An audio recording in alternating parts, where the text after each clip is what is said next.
In the heart of West Africa, a silent rebellion is taking place.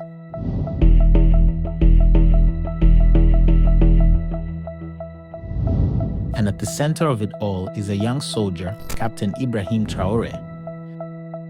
This young president who came to power through a coup d'etat. Capitaine Ibrahim Traore est chargé de l'expédition des affaires courantes de l'État jusqu'à la prestation de serment du président du Faso désigné par les forces vives de la nation. He's today one of the most famous figures in Africa, which is hard to believe when you take into account that his country has been at war for a decade, but there are hardly any reports on mainstream media about it. Taking all this into account, today we are going to find out why President Ibrahim Traore is so famous and is seen as a revolutionary, and especially how his governance has been since he took power and the impacts resulting from his decisions.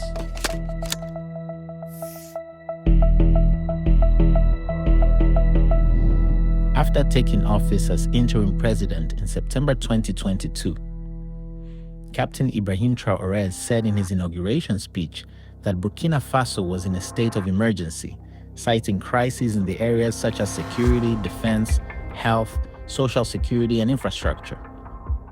The new president promised to fight armed terrorist groups, to improve conditions in the country's various sectors, and to respect the transition timetable agreed, which aimed to restore democratic rule by July 1st, 2024. However, this does not explain his popularity, unlike his predecessors, who only criticized the former governments as incompetent. In his speeches, he has questioned why his country, which is so rich in resources, is so poor. He criticizes other African leaders, illustrating promises that have never been fulfilled and inconsistencies. I have to apologize, comrade. I have a few questions from my generation. Is that they do not understand how Africa, with so much wealth on our soil, with its generous nature, water and abundant sunshine, Africa is today the poorest continent. Africa is a starving continent, and how is it that our heads of state are traveling through the world of Amand? These are questions that we are asking ourselves and that we have not yet had answers. And by doing so, he connects with the youth. But the new leader has not stopped at words. He has embarked on radical reforms that resonate with many Burkinabés. Among them is the reversal of his predecessor's salary increase for government employees, while he keeps his earnings as a military captain. As part of efforts to take possession of mineral resources, President Traore nationalized 2 gold mines and stopped exporting unrefined gold to Europe. He also inaugurated a national gold refinery, which is expected to process 150 tons annually. In view of anti-French sentiment, Traore demanded that the French completely withdraw their military forces from Burkina Faso. Other significant achievements include the creation of the Support Center for Artisanal Cotton Processing, the construction of a new airport, and considerable agricultural investments. He also passed important new legislation combating corruption. The anti-corruption efforts led to the arrest of Vincent Abilgou and 4 others who were sentenced to 11 years in prison for fraud and money laundering. President Traore also rejected financial assistance from the International Monetary Fund and the World Bank, insisting that the country can develop without loans and conditionalities from these bodies. Captain Ibrahim Traore also inaugurated the country's and West Africa's first state-owned bank.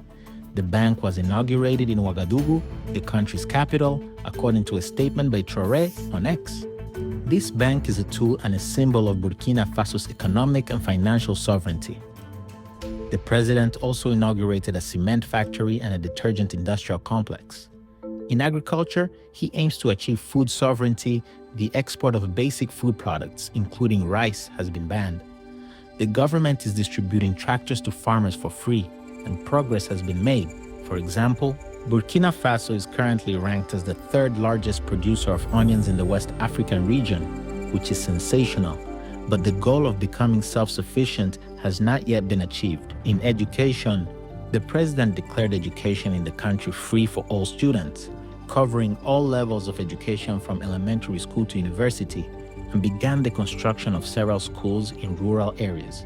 In the health sector, various pieces of equipment have been purchased and supplied to hospitals, and mobile health clinics equipped with advanced technology have been set up to offer general and cervical cancer examinations, bringing essential care to the most remote regions of the country and ensuring that more citizens have access to quality health services.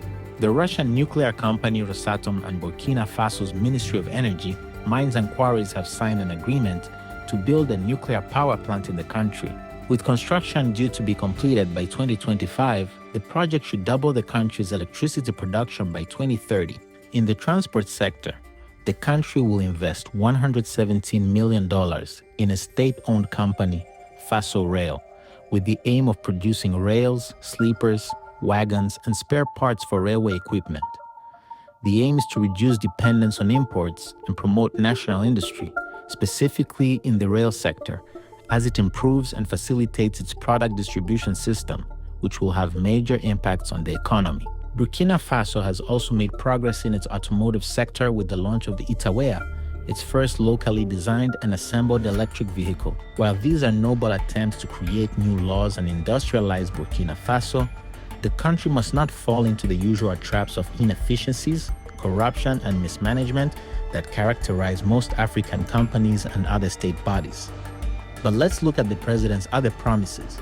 After taking office, Captain Ibrahim Traore gave himself 2 to 3 months to improve the security situation in Burkina Faso, and several efforts have been made to achieve this goal. The government reorganized the defense and security forces, acquired new military equipment such as drones, helicopters, and others, and also recruited around 10,000 Army and Navy officers. The Volunteers for the Defense of the Homeland Militia, better known as the VDP, are a self-defense militia in Burkina Faso and operate as an auxiliary force in support of the armed forces, and have also recruited a large number of civilians. Several offensives were made against groups linked to Al-Qaeda and the Islamic State. Lassane Sawadogo, the coordinator of the Homeland Defense Front, said the following in quotes: "There was no failure. Our soldiers were ill-equipped for the fight against terrorism, but with the arrival of Captain Traore, we have acquired enormous resources." Despite these initiatives and the great efforts made on the ground to recapture localities, the situation has deteriorated considerably in Burkina Faso. Look at this map. According to the African Center for Strategic Studies, deaths caused by violence from Islamist militants have almost tripled compared to the 18 months prior to the January 2022 coup. Violence has increased by 46%, according to the NGO ACLED, which lists the victims of conflicts around the world. Attacks have killed more than 17,000 people since 2015 and more than 6,000 since the beginning of 2023 alone. President Traore also pledged to deal with the country's humanitarian crisis. With almost 2 million internally displaced people and more than 36,000 refugees, by the end of August 2023, the government had called for the return of more than 190,000 people to their respective localities, promoting a reconquest of territories previously occupied by jihadist groups. However, Burkina Faso needs around $877 million to provide essential aid, shelter, medical care, and support. But the funding gap persists, with dire consequences for those in need. However, there are more concerns in Burkina Faso. The first is reports of abuses committed by the VDP or the armed forces. In April, the Collective Against Impunity and the Stigmatization of Communities claimed that 136 people, including women and children, were killed in the northern village of Karma by men dressed in army uniforms. An investigation was launched, and the government condemned the despicable and barbaric acts.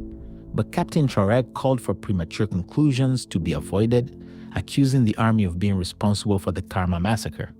Secondly, restriction of communication. Over the last 12 months, several French and other media outlets have been suspended from Burkina Faso. In response, the government accused these media outlets of launching a campaign against the security forces with biased reports aimed at discrediting the military junta. Third, coup attempts. On April 16th of this year, another coup attempt was reported to have ended in failure.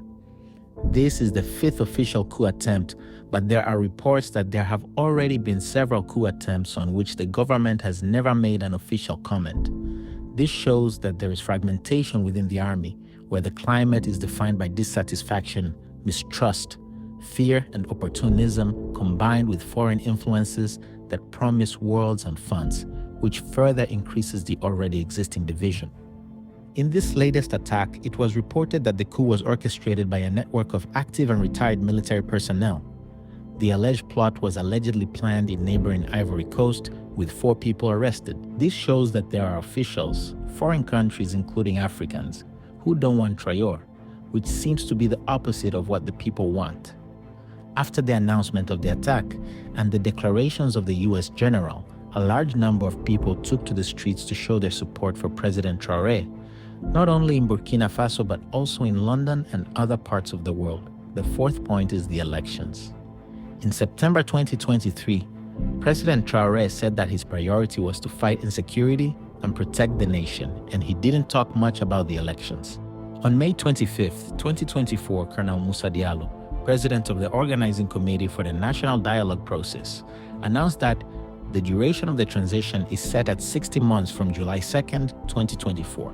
It is also worrying that political parties are complaining about the lack of dialogue and have been asked to cease and suspend their activities. The precarious security situation could also serve as a pretext for indefinitely postponing the elections.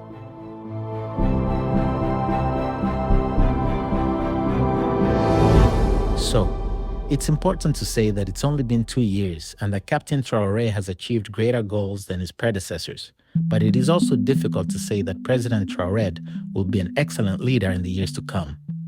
The people of Burkina Faso must remain optimistic but cannot ignore what history teaches us about various leaders who have passed through Burkina Faso, Africa, and other parts of the world. Some started out as benevolent leaders and ended up corrupt, others imprisoned, others accused of unconstitutional schemes, and even dictators. So only time will tell what Ibrahim Traore's government will be like, but for now he has done an excellent job.